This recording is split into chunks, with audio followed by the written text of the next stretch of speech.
बाबा बुलडोजर बाबा बुलडोजर बाबा योगी महाराज की जय योगी आदित्यनाथ की जय श्री राम जय श्री राम जय श्री राम जय श्री राम जय श्री राम जय श्री राम। अस्सलाम वालेकुम, प्रणाम, जय नेपाल। सबैको धर्म र सबैको समान। सम्पूर्ण नेपाली दाजुभाइहरूले भिडियो हेरिसक्नुभयो। यो त्यही व्यक्तिहरू हुन् जुन काठमाडौँमा गएर राजाको लागि चर्को आन्दोलन गरेको थियो, ज्ञानेन्द्र शाहजीले राजा बनाऊ भनेर। तर अब मलाई यो थाहा छैन यो देशको राजा योगी आदित्यनाथलाई यिनीहरू बनाउन खोजेको हो कि ज्ञानेन्द्र शाहजीले बनाउन खोजेको हो। मेरो आपत्ति यसमा मात्रै छन्, यिनीहरू राजावादी छन्। यही ठाउँबाट यदि यिनीहरू ज्ञानेन्द्र शाह कि जयको नारा लगाएको भए, राजतन्त्रको जयको नारा लगाएको भए मलाई कुनै आपत्ति थिएन, किनकि यो हाम्रो देशको मेटर छ। र यो पटक यो देशमा योगी आदित्यनाथ की जय, बाबा की जय भनेको नारा लगाएर यहाँ बीजेपी पार्टी छ, उसको पार्टीको भोटर छ, उसले सुन्छ। यसले हाम्रो देशको माहौल बिग्रिन्छ कि झन् राम्रो हुन्छ? यो कानुन प्रशासन निकायमा जति पनि हाम्रो दाजुभाइहरू हुन्छ उनीहरूसँग प्रश्न गर्न चाहन्छु, होइन? तपाईँहरूलाई थाहा होला तुलसियाहीमा खुल्ला भारत माता की जयको नारा लगाइएकै थिए। तर यही देशमा यदि कुनै मुस्लिमले पाकिस्तान जिन्दाबादको नारा लगाइदिन्छ भने के आपत्ति हुन्छ र? त्यो त आतङ्कवादी हुन्छ, होइन?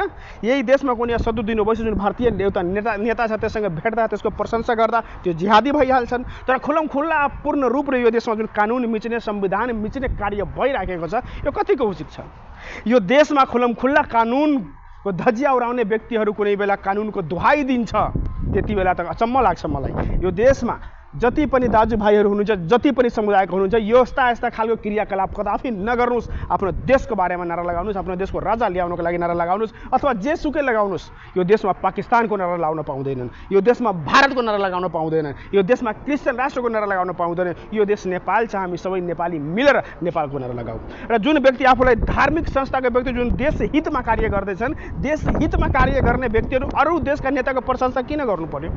यसमा के छ? साबित के गर्न चाहनुहुन्छ तपाईँ? भारत नेपालको जुन रिश्ता छ, माता सीता र प्रभु श्री रामको चाहिँ यो पवित्र रिश्ता छ। यसको अर्थ यो होइन कि हामी भारतीय भोटर छौँ, हामी भारत देशमा छौँ, हाम्रो देश बेग्लै छ, हाम्रो कानुन बेग्लै छ, हाम्रो संविधान बेग्लै छन्।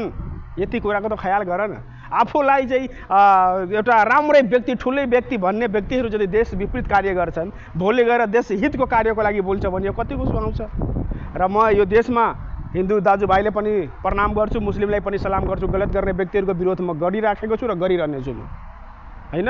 यो देशको हितमा थिएन, कुनै एङ्गलदेखि देशको हितमा थिएन। अथवा कुनै मुस्लिम यदि यो देशमा देश विपरीत कार्य गर्छ म त्यसको पनि म अवहेलना गर्छु र यसको पनि अवहेलना गर्छु। बाँकी तपाईँहरू भन्नुहोस् के भन्न चाहनुहुन्छ?